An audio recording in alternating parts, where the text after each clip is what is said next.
Last night I was just talked briefly about quite a few things, didn't I? Because we were going to do the Samantabhadra Pranidhana and the confession prayer because of it being a special day. So for people who were new, that was dropping you in the deep end with all the recitations. But it was a good opportunity to introduce a number of new ideas that we'll be coming back to again and again. So it's quite good to hear them mentioned, to just stimulate your curiosity.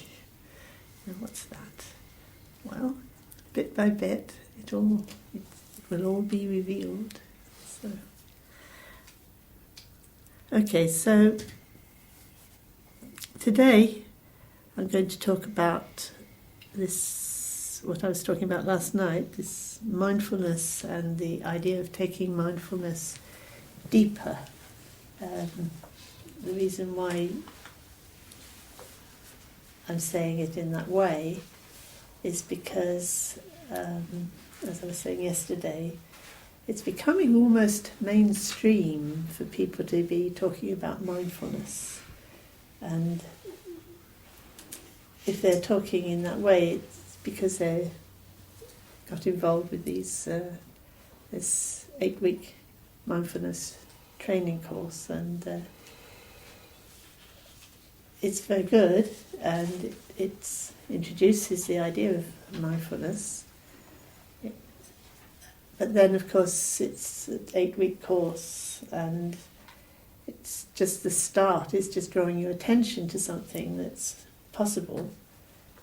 But it goes a long way. It goes a very long way. It goes all the way up to enlightenment. So if you want to take that deeper, you need a whole community of people and teachers and guidance and events and all the rest of it to kind of get you, to take you further. So that's why a number of us Buddhist groups are starting to coin the phrase taking mindfulness deeper, because there's no doubt that some people, when they do these courses, maybe they're doing it for stress reduction, or they're doing it for what was the things I was listening yesterday? Different reasons, or in the Houses of Parliament for improving the communication, or it can be used for. It's useful generally in one's life, but if you want to, you've learnt it a bit, and now you know. Oh, this is good. This is transforming. This is important. How do I take it deeper? Then we put up our flag and say, well, you could try this. You could try using it to take it to its ultimate point, which would be the enlightenment of the Buddha. So that sounds quite a good, interesting direction to go in, doesn't it? I was thinking about it this morning, about when I first got involved in Buddhism, and I heard about meditation and I heard about mindfulness, and I thought, yes, this is really important. What was I attracted by? I was attracted by the fact that it was about direct experience. It wasn't a belief system, it was about direct experience, something I would be able to experience myself and evaluate for myself. And this was a huge draw for me. And the next thing that drew me was it was simple. It didn't involve, not only it didn't involve beliefs, but it didn't involve a whole complex theory and a lot of doctrine. I thought at the time, I was kind of attracted by the idea. It was simple. And I wasn't disappointed. It is simple, it's just that I'm not simple. So I require a great deal of teaching and doctrine and things explained to me in lots of words, because I've already adopted a view that's contrary to reality, that I need to be talked out of or led out of. So it is simple, but I'm not simple. So I was very drawn by the simplicity, I must admit. That was a very strong draw. And I was a bit impatient with any kind of theory or any kind of elaboration or imagery or ritual or all the things that you associate with a religion. I was a bit impatient with, let's get to the simple truth at the heart of it, which, I'm still in that. That's still what motivates me and draws me. But I now see that things can be helpful. Things that seem complicated can be helpful. So the other thing I was attracted by was that it was a path, that there was this meditation and mindfulness was going to open out and it was going to lead somewhere.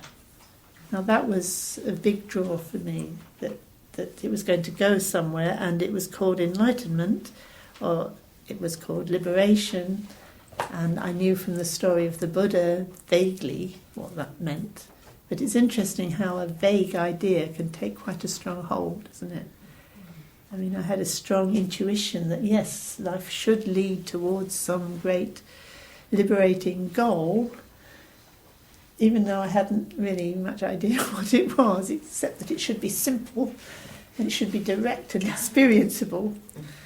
And then the other thing that drew me was truth, the rigour of truth. That it was about discovering what was not a deception, was not fantasy, was not just trying to escape from reality. It was reality, it was true, and I could verify it for myself, and it would turn out to be true. And I think a sense that truth or reality was kind of a revelation of some kind, something that made sense of everything. It was grand and great and beyond everything that wasn't. It was kind of, it was uplifting. The idea of truth was uplifting, but it was true. It was the ultimate truth.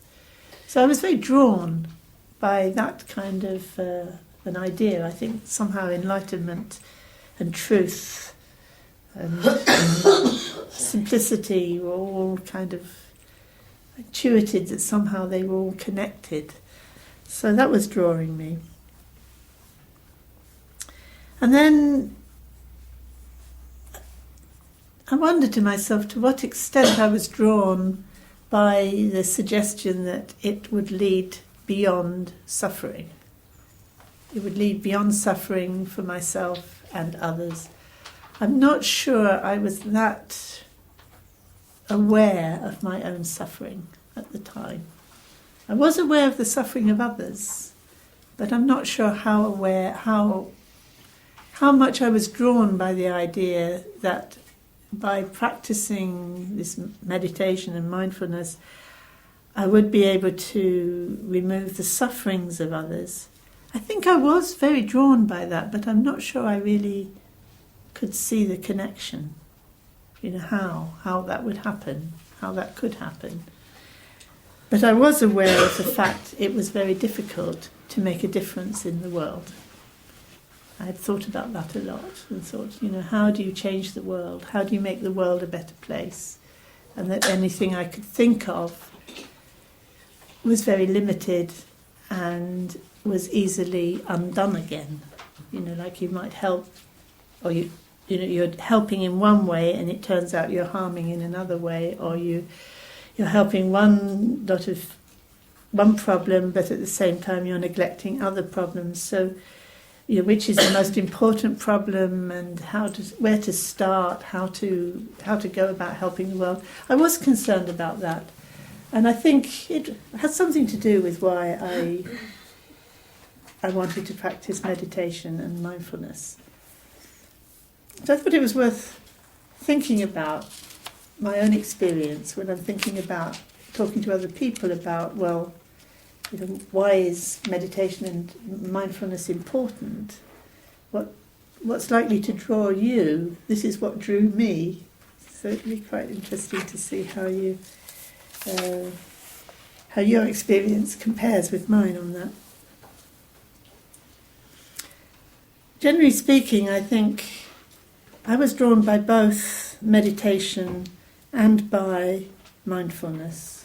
I think they came under the same heading for me. Those of you who are familiar with the Awakened Heart Sangha might be thinking, we don't talk about mindfulness very much in our literature and so on. And I thought, yes, there's a reason for that. When I started teaching Dharma in the West, I was teaching with my husband, Riggs Shikpo, and he had quite a lot of experience with Westerners practicing mindfulness, which is some time ago, over 50 years ago now. Would it be 50 years? No, say 30 or 40 years ago. Anyway, he had experience of people practicing mindfulness in a very rigid way, trying to be aware all the time in a way that was actually quite narrow and quite uptight, very much stepping back, looking at your experience, judging yourself all the time, trying to be more and more mindful. And he was very much on the tack of, it's not like that. That's not the way to do it. So he would try to find another word, and the word we came up with was daily life awareness. So you'll find this is a term that's much more in the booklet of Formless Meditation. It talks about daily life awareness, but if you look at it, it's clearly sati or awareness, mindfulness that's being talked about there. It's a very broad term. I was pointing that out last night. It's so fundamental to Buddhism as a practice. It's almost is the Buddhist practice, really. But in Tibetan, they don't really refer to it very often. They they do, but they don't refer to it as a practice. They refer to it more as almost a virtue, something that you should. It's a quality that you need to have in order to follow the path to awakening, and it's called. Basically, it is remembering, mindfulness, being mindful, remembering, remba. So of course you have to be mindful to practice Dharma at all. It's about being attentive, being awake, noticing what you're doing and taking care about what you're doing. And in order to be able to abandon what is unskillful and adopt what's skillful, adopt it or nurture or cultivate, enhance what is positive and leading to happiness, leading to well-being. So if you're going to cultivate that, if you're going to notice what's negative and abandon it, well, you have to have that first quality of noticing, don't you? You have to wake up, you have to notice. So that is the practice, is to notice. And of course, if you haven't got any quality of noticing, you can't notice. So it's a vicious circle, isn't it?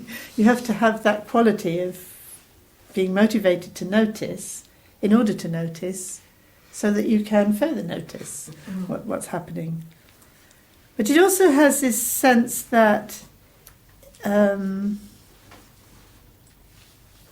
you're noticing in a very engaged way, and that there's a natural transformative element going on through the noticing. So it's an active noticing. It's a very engaged noticing. So how does this compare? I mean, I'm using my own words. I've noticed not studied it in depth in the different texts and the different translations of the different texts, but you quite quickly pick up that different translators are choosing different words and different teachers are choosing different ways of bringing this to life, and me included. It's quite interesting what words one chooses to bring out the points that are being made here.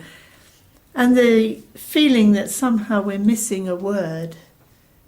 We have the word mindfulness, but I like the word in Pali best actually, sati. It's a nice word, sati. In Sanskrit it's smriti. And I'm not sure that's ever going to catch on.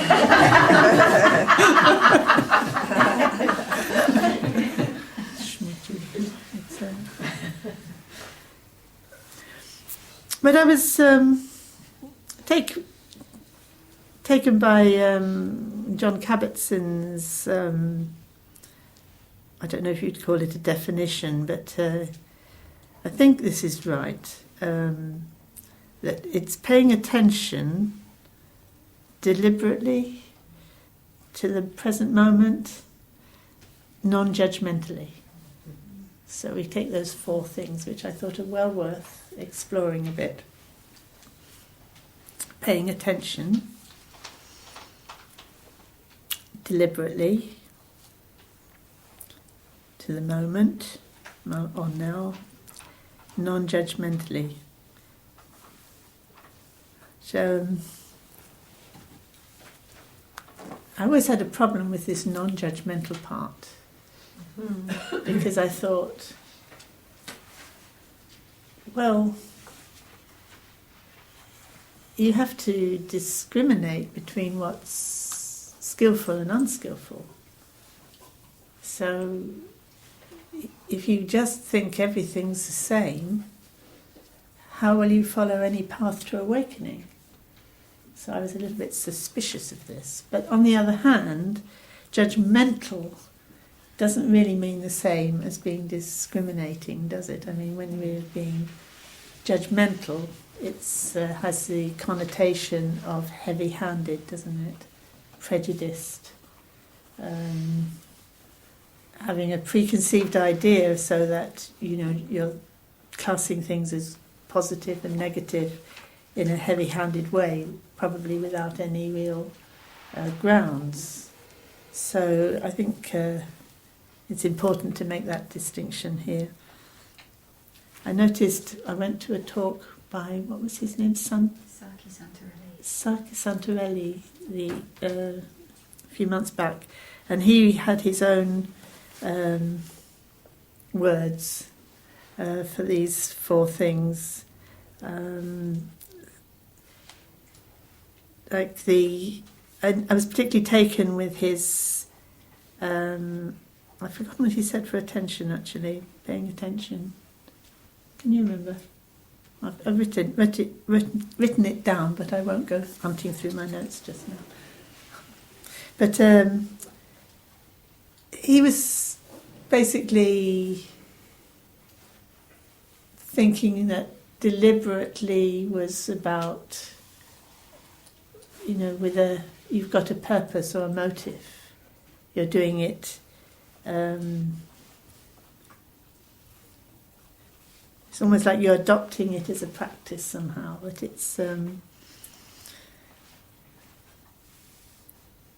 then instead of saying in the moment, he was saying it's about nowness, which is quite interesting because there's a problem within the moment.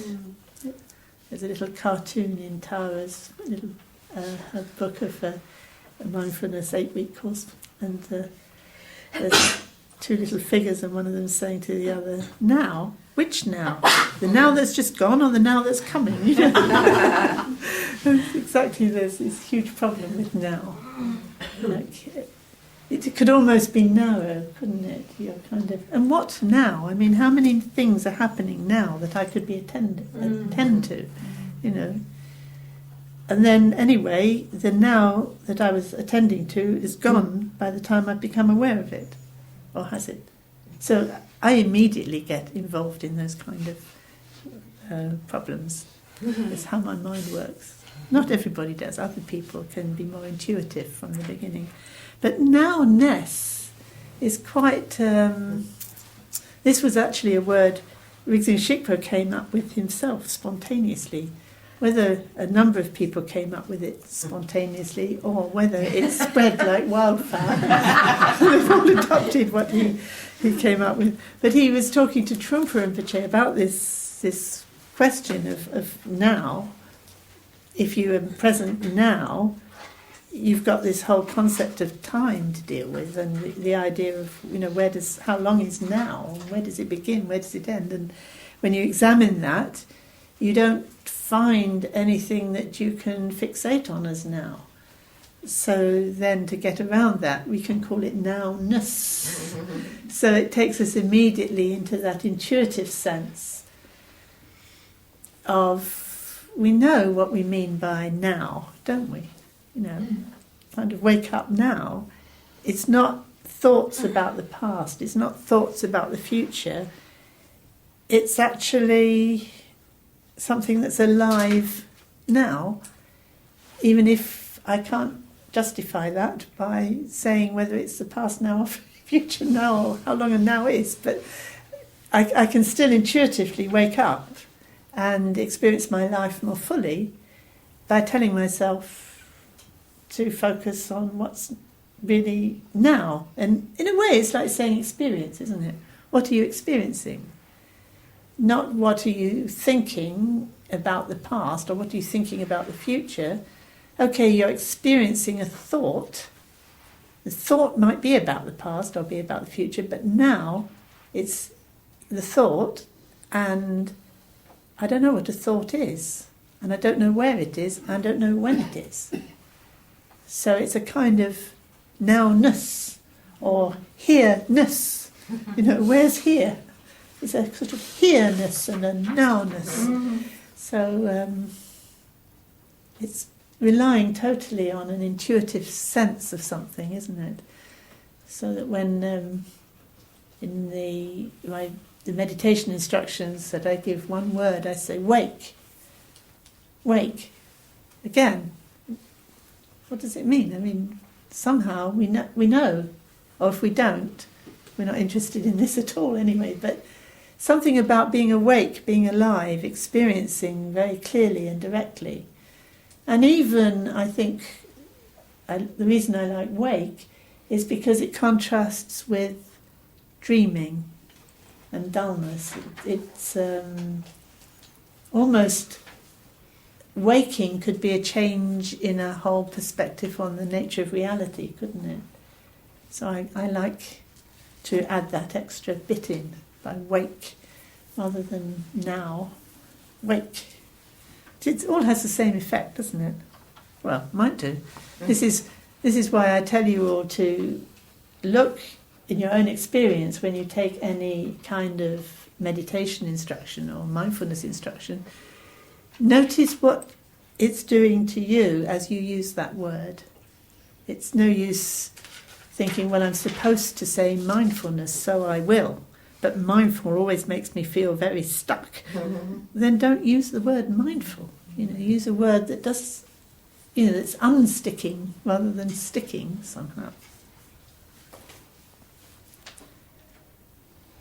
And non-judgmentally, I noticed Santorelli. What a wonderful name. Saki Santorelli.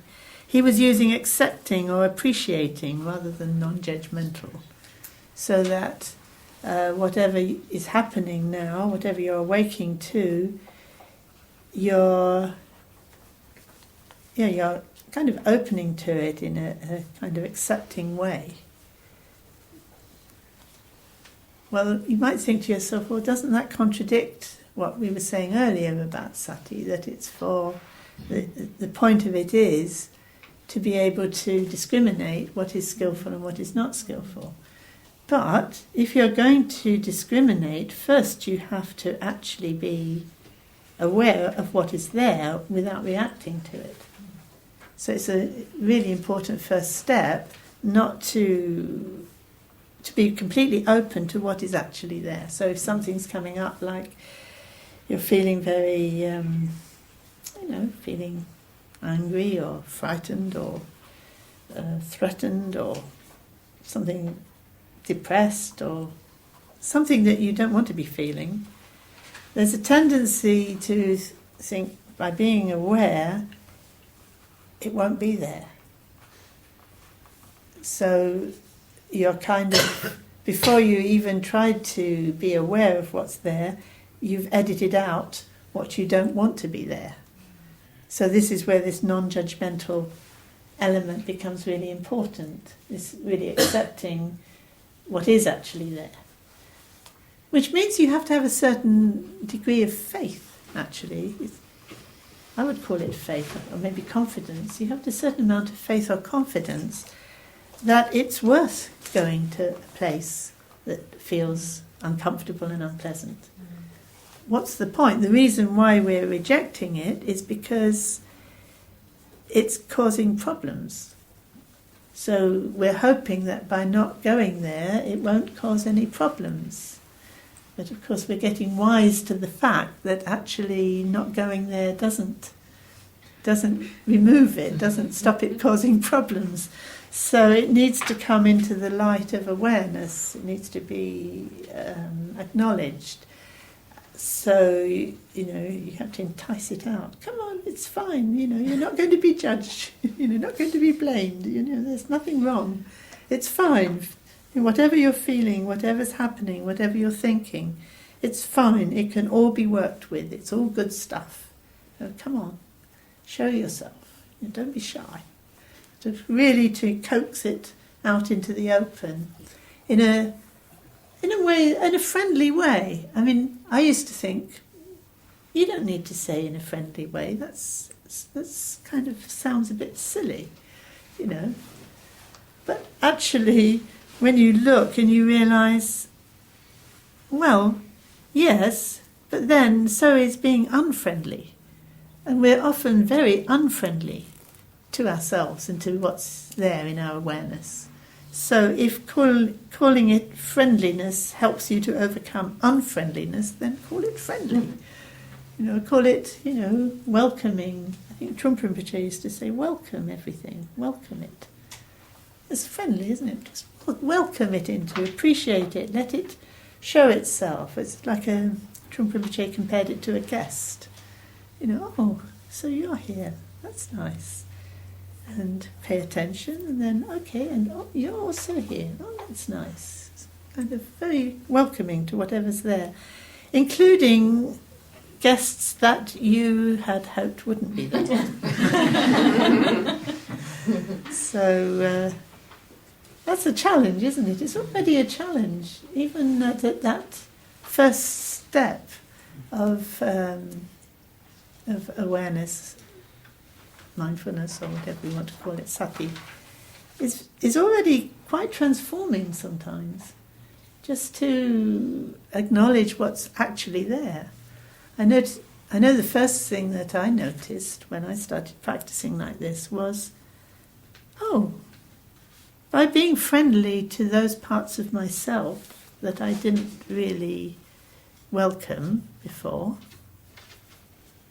enables me to be friendly to other people who embody those same qualities. It was like an immediate connection for me, that was a way of being friendly to other people, by acknowledging those parts of myself and then seeing them in other people and welcoming them as well, because that worked very quickly for me, actually.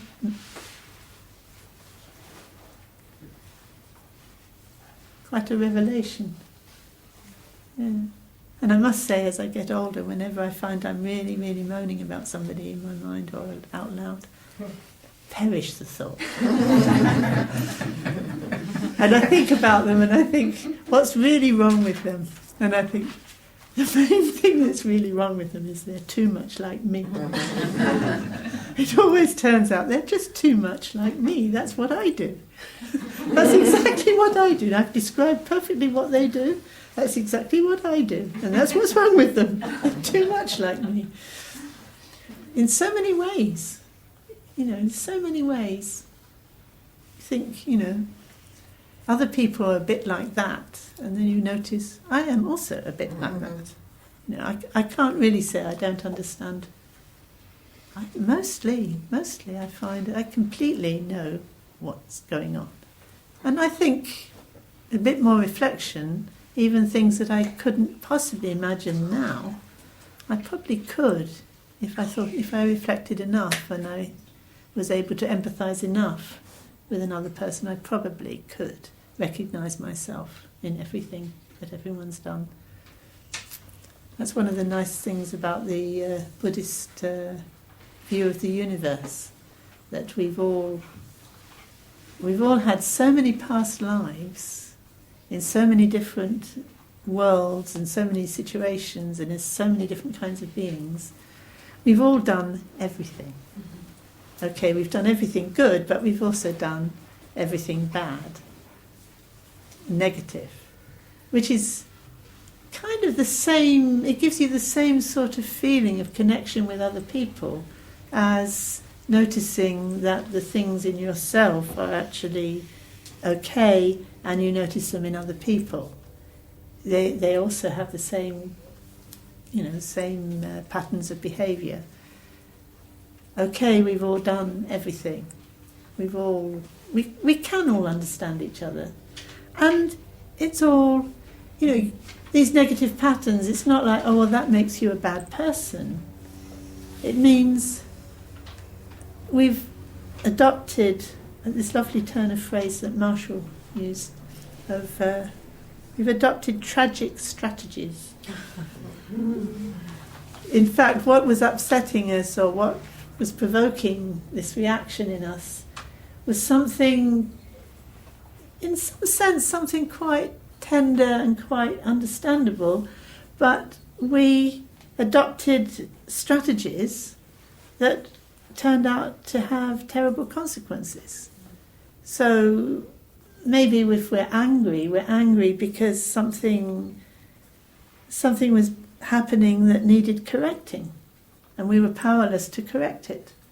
So because we were powerless and we couldn't do the correcting, we adopted a strategy of, maybe turning against ourselves or developing a strong hatred towards other people or wanting to keep people out, or some sort of strategy which then we carry with us, which has tragic consequences. And that by practicing mindfulness, they come out into the open, you see more clearly what they are, you recognise this is what's happening for everybody, you recognise I don't have to do that, I don't have to react in that way. This is one of the aspects of the mindfulness. It gives you that bit of space where you recognise, okay, this is what's happening. There's also the idea happening that it has to be like this. And then the recognition, that's an idea, that's just a thought. It doesn't have to be like this. There is some room for manoeuvre. And that is part of the sati, that sense it's transforming. There is room for manoeuvre, there is room for some kind of choice, you could say. As you notice what's happening, there's a sense that also you notice there's a certain amount of choice. And then that allows you to cultivate what's skillful and positive and leading to happiness, and to abandon what is not skillful. So, for example, if you were to notice in your body that you're feeling very tense, and there's a thought that goes with it that I have to be tense, you may not notice that straight away, that the thought is also there. But for sure, the tension is coming from a perception, some underlying assumption that this is somehow, usually it's about protection. So then you become aware of that and accept that is the tension that you feel. It's the tension everybody feels. It's protecting something, or at least it's a strategy for protecting something. Maybe that by applying more awareness and mindfulness, you can find out more about what's there and how that's working. And as you do that, there's some transforming happening. It may not be even noticeable.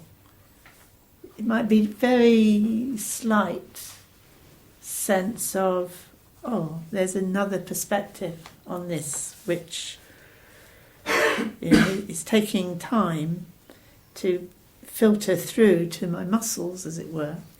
Nonetheless, the transformation has started to happen, because before that awareness is applied there, the tension is simply feeding itself. So even a little bit of recognition that it doesn't have to be like that reverses the process, even if it's only a very slight amount. There's a natural transformation happening with the sati, which is, this is where its characterization as a balancing mechanism comes in. Because if you're noticing you're getting tense, normally speaking, you don't think, tense, good. When you notice you're tense, you tend to naturally kind of start relaxing a bit, because there's a kind of balancing going on. You don't particularly want to add to the tension or the discomfort, unless there's some reason for the tension that might be useful. But again, there's that kind of, it's before thinking even, a kind of sense of what direction the transformation needs to go, that you're directly in contact with, even if you don't notice it particularly. But the more you do notice that it has that quality, the more hooked you get on this as a practice. You want to become more aware, because it yields a sense of loosening up and more resources than you thought you had, and clarity of various kinds. It's a name for that.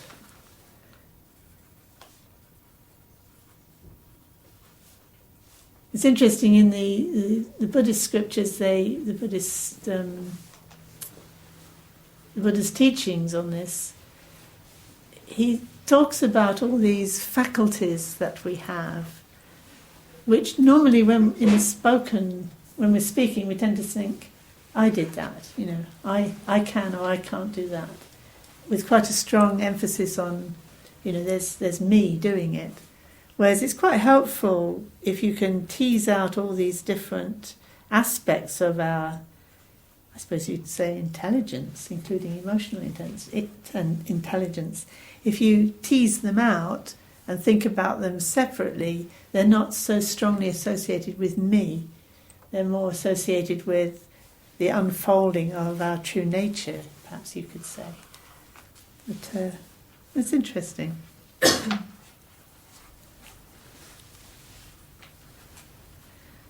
It's very interesting that in the little definition that John Kabat-Zinn came up with, paying attention deliberately in the moment, non-judgmentally,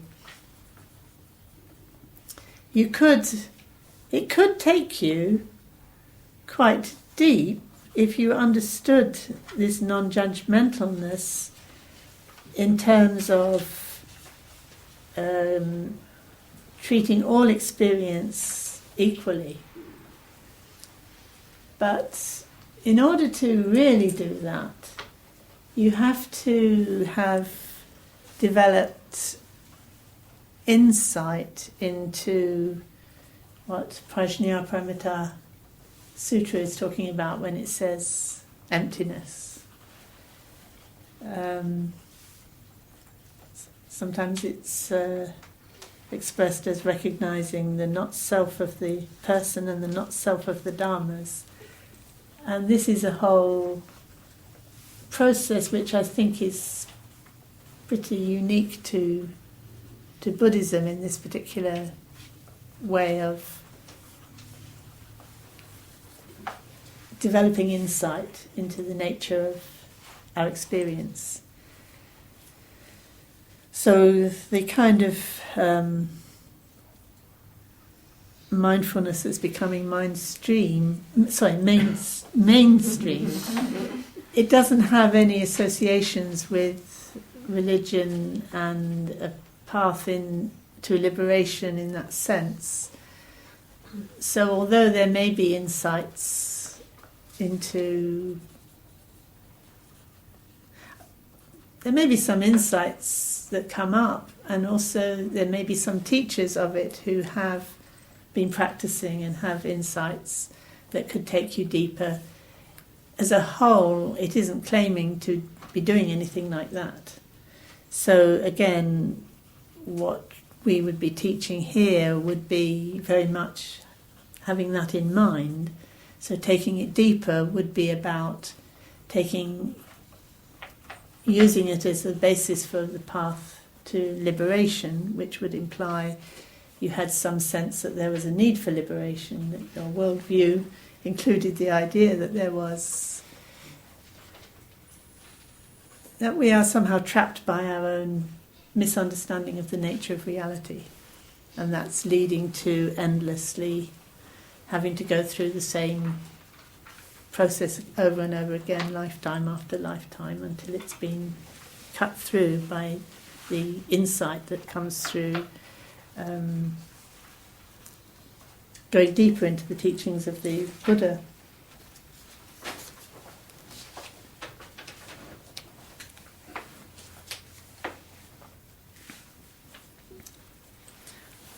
But in many ways,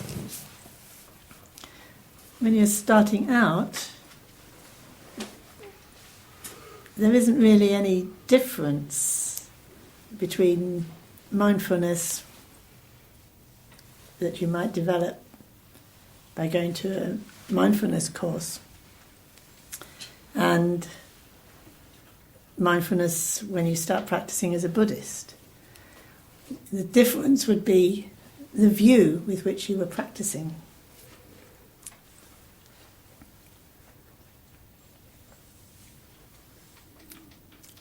And of course, when we start practicing as Buddhists, our view might be quite coarse, quite general. It might be simply that I'm looking for something that's going to make my life a bit better. I mean, that's a sensible reason to be looking into what Buddhism has to offer. Similarly with a mindfulness course, just looking for something to make me feel a bit better, and this sati is going to help, because it helps you to not identify with your negative states of mind and be driven by them totally. It allows you to sort of create a bit of space, a bit more sense of choice, and it can go a long way. I mean, there's no sort of it's not like it's a product with a shelf life. It can only go so far and no further. I mean, who knows how far it can go? But certainly if you are doing it in the context of the Buddha's teaching, it's going to go a long way. It's going to move far beyond what you think what your problems are. And then gradually, as you realise what your problems really are, then it gives you hope, because it's expecting you to have those problems, and it's got methods and means for holding you and drawing you, and until you've actually overcome those problems and are well on the path to awakening. So it all starts at the same place, doesn't it? It's bound to, because we all start at the same place. But how far it takes you depends on what further teachings that you are introduced. And I thought this non-judgmental, treating everything equally, treating all experience equally, was a very interesting point for everybody to reflect on and consider. Because it's a sign of great realization. And the Buddha's equanimity was his hallmark, that nothing would disturb or shake him. There's a famous story of when his chief disciples were killed before him. I mean, they were actually, very close, very great disciples. They were both killed. Well, one died, one killed. And the Buddha is considering this, considering the enormity of having lost his two chief disciples, the closest people to him, and so important for his whole sangha, for his whole activity, for his whole teaching mission, as it were. And he's wondering to himself, he said, it's astonishing that when I, the Tathagata, the Buddha, when I think about these two disciples having lost them, I'm not shaken. I'm not shaken that this huge blow, you could say huge emotional blow, and I'm not shaken. I find that really moving. And sometimes, at first sight you think, what? Did he not care? Did he have no feeling? And I thought, well, he wouldn't have been amazed if he didn't have any feeling. He would just say, well, I don't feel anything. But he was feeling it, but he wasn't shaken. I found that, wow, that's equalness. That's being able to treat your experience with equalness. You're really experiencing it, but you're not shaken by it. You're not thrown by it. You can experience it as strongly as it is. And feelings are important. It's not like, equalness, equanimity means you're not feeling anything, because actually not feeling anything is classed as a feeling. It's a feeling of neutrality. So it's not, it's not that you're not feeling anything. You're feeling, you might be feeling neutrality, I suppose. You could be feeling neutrality. You could be feeling hostility. You could be feeling strong desire and attachment, but it's not shaking you.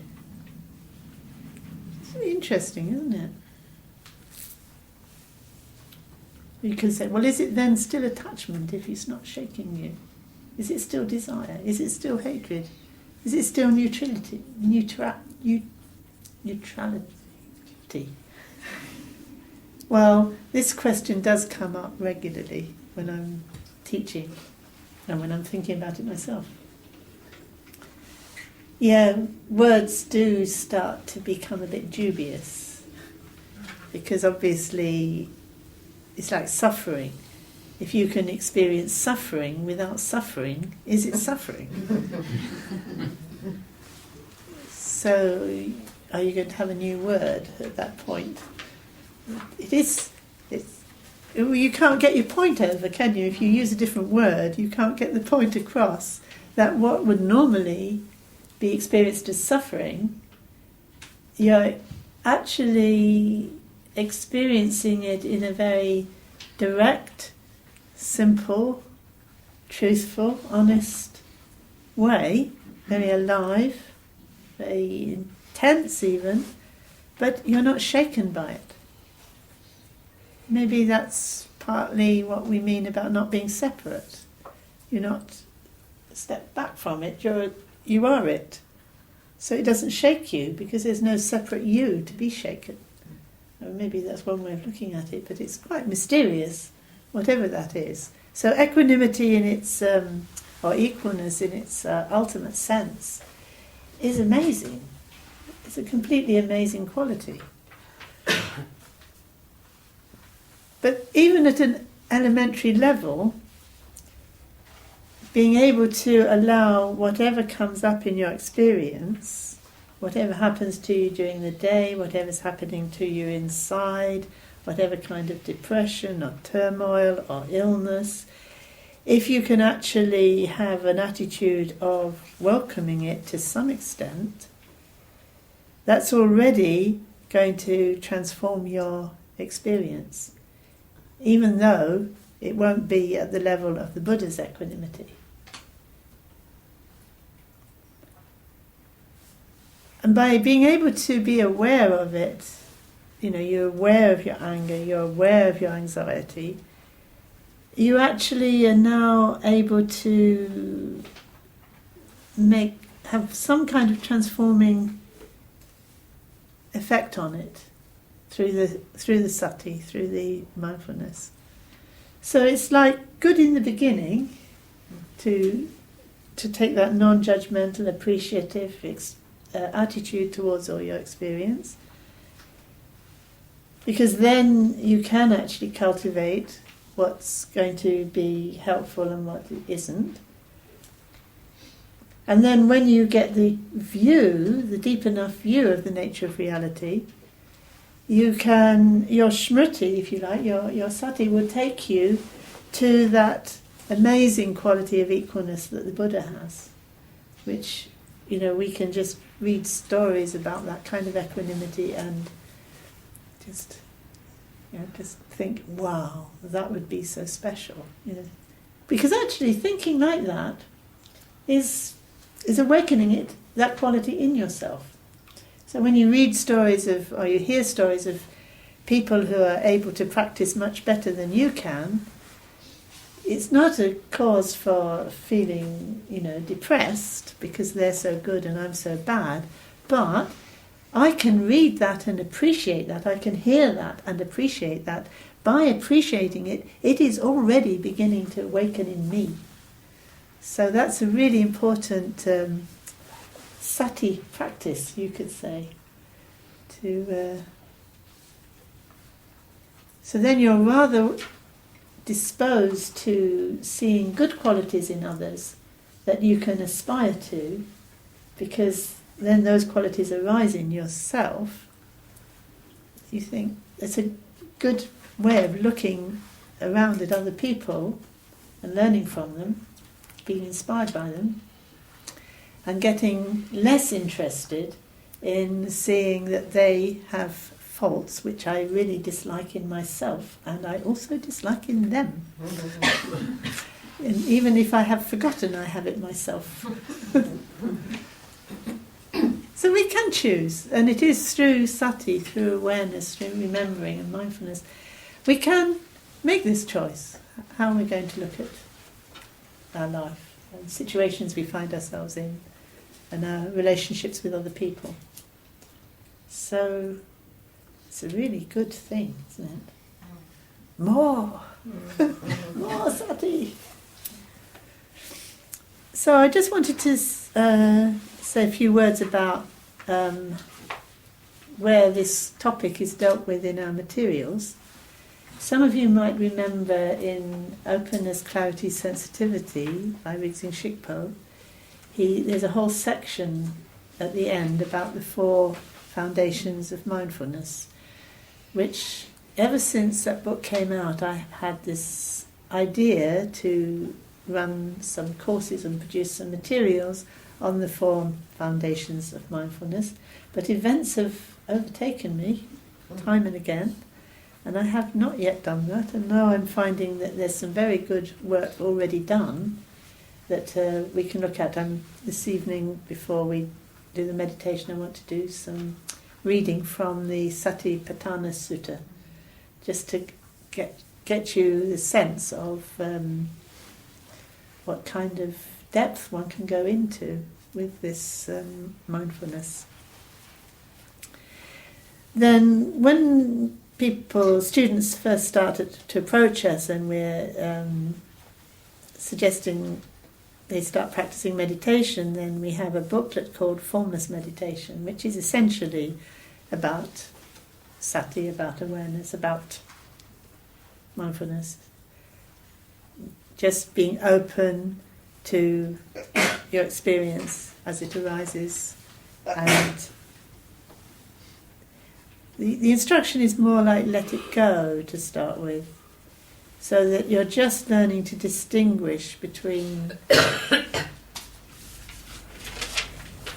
what's coming up as my thinking and what's really happening to me. Because quite often when we sit to meditate, we're thinking so strongly that actually it's as if we're not thinking, but we are in this terrible state, or in this good state, or in this situation or that situation. It takes quite a long time of coming back to the breath and the space of awareness before you start to really notice, oh, I'm actually the space of my own awareness. I'm not these situations that I'm thinking. But this is thinking, these feelings and situations and scenarios and stories, these are thinking. It's already an important thing, very, very important starting point for any path to awakening, is to notice thinking as thinking. And you can include everything really as thinking, because we turn everything into some kind of thought, which becomes very interesting as you become familiar with that. You think, well, what am I turning it into? What is this thought? Where is it? What an amazing creative power it is. And it's inherent to my being. I can do that. Of course, with more awareness, more sati, sometimes we use awareness for sati. Use awareness for different things, but for sati we sometimes use it. But with more awareness, then actually I can be more discriminating. I can choose to give my allegiance to this rather than to that. This can come into the foreground rather than that. Okay, everything keeps coming up under its own steam, which is another thing you realise. You start off thinking, well, I like the idea of meditation because I like the idea of peace. So I'll sit in peace. I'll sit down and I'll meditate for an hour, and that will be really peaceful. You're all laughing. I can tell you've all tried this. It can be even worse than, I don't know, going for a run. Don't know about that. Because there's so much going on, and what you realise gradually is I actually believe it's going on. And every now and then you might stop and think, this room is silent. Oh, I like the silence. And then actually you haven't noticed the silence again till the end of the session. Yeah.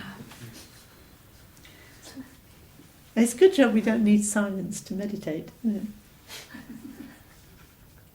The idea in the East is that if you're meditating, you don't need silence because your mind is so calm. So they will talk and shout in front of meditators without, that's okay, they're meditating, they won't be disturbed. But it takes us a while to get to that point, I think, to not be disturbed by noise. That's a Western idea, actually. Khenpo Rinpoche was always laughing at us. We'd say, did we disturb you in the night by making a noise? He said, why would a noise disturb me? We don't have the concept that noise disturbs sleep.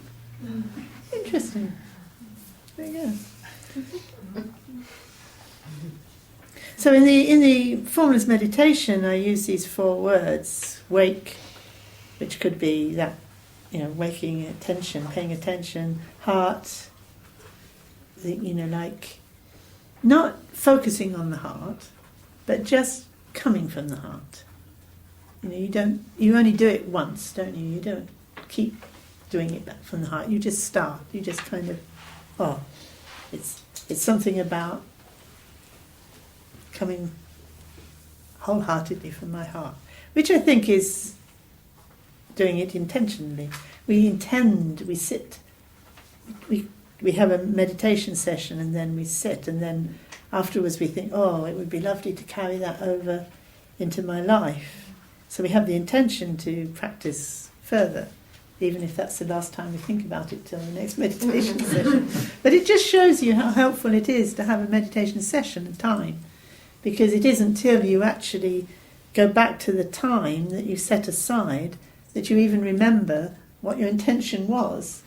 It's really strange that I sometimes wonder about that. I think that's very strange. Why do I remember it's time to meditate better than I remember to meditate? If you see what I mean.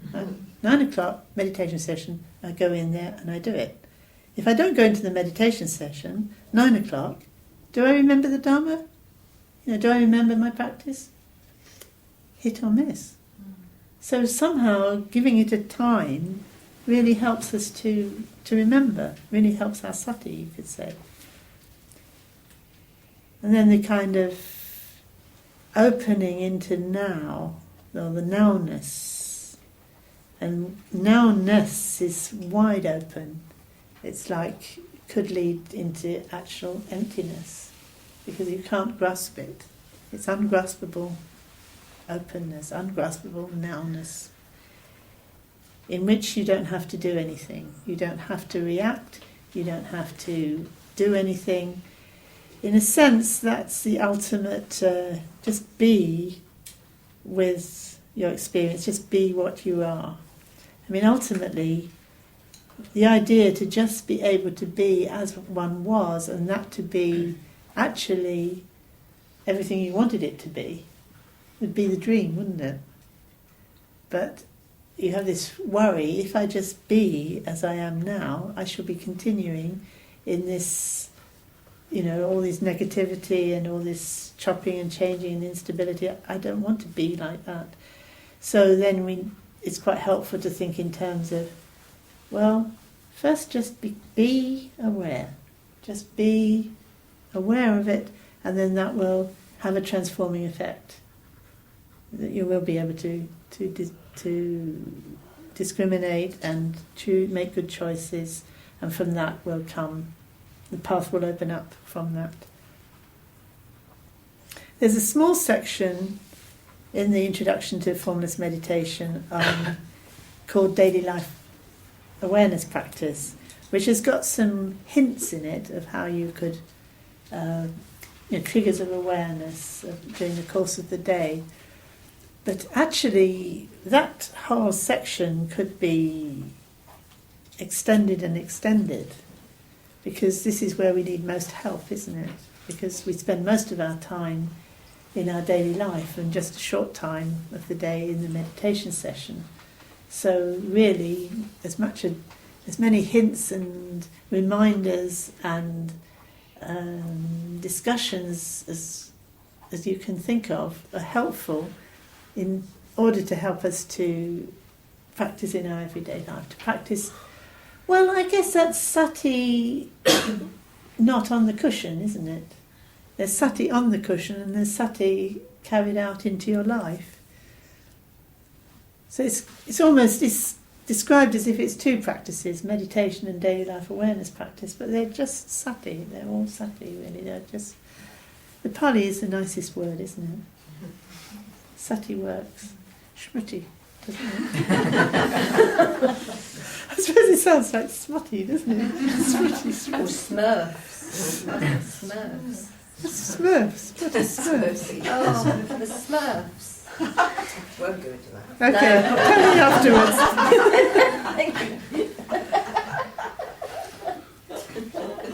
Yeah, so in the meditation, there's the body. You could say that's sati of the body, the breath, paying attention to the breath, and thoughts. Not this non-judgmental attitude, or just appreciating them, allowing them to be. So it comes into everything, actually. And I was thinking about this daily life awareness practice because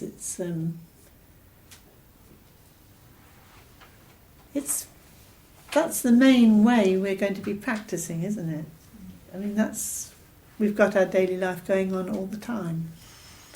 And there's so many different elements to bringing awareness to our everyday life, including reflecting on death, interestingly. I'm going to have to stop. But and this is something that's very important within any spiritual tradition, actually. When we're examining what we are, what is the true nature of our being, what does death mean? Are we talking about my being until I die? Are we talking about my being full stop? And in which case it includes death and what happens to my being at death. What is a being truly in its true nature? So death brings all those questions really into the foreground. And from the Buddhist point of view, they're vital, because the enlightenment is about going beyond that whole process of birth and death.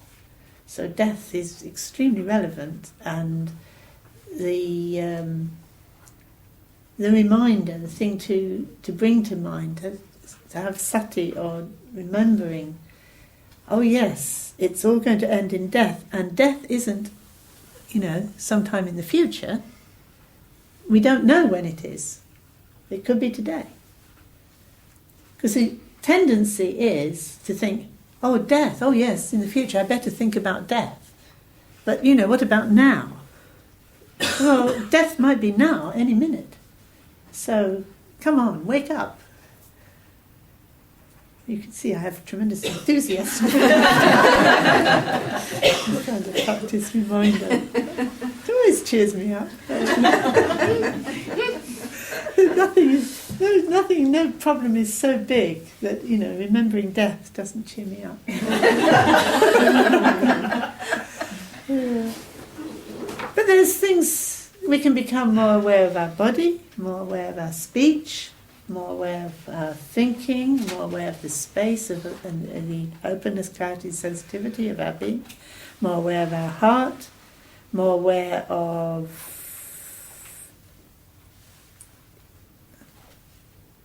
more aware of how we're using our time. Remembering death helps us to become more aware of how we're using our time. Are we using it for something that's actually relevant and important? Which then makes us more aware of what is distraction and what isn't. And what would be a good choice and what would be not such a good choice. And then make us more aware of, well, what would be a good thing to do with my time would be developing those qualities that help on the path to awakening, such as generosity and discipline and patience and energy and concentration and wisdom, prajna. So Shruti is actually that kind of general awareness or remembering that is transforming, because as you remember those things that are important, you're tending to bring them into your life more. And that is your practice, actually. That's how you do practice. And the other thing I noticed was that in the terminology we use, especially in Living the Awakened Heart, we're using this expression, resting in the awakened heart. That actually the practice ultimately is to rest in the awakened heart. So you have to discover it, you have to trust it, you have to follow it, which all involves Shruti. You have to bring your mind back again and again to remembering that in your life, in your practice, to the point where ultimately there is nothing to do except, and if in a way, sati is not doing anything, because it's just being awake and aware. So resting, there's no longer any effort involved. And it's good to remember that ultimately all this elaborate path and practice comes back to simply being able to rest simply in the your own awakened nature, And if you say heart, it gives a sense of one's innermost, most precious nature. I think you could say awakened being or an awakened heart. I don't like awakened heart.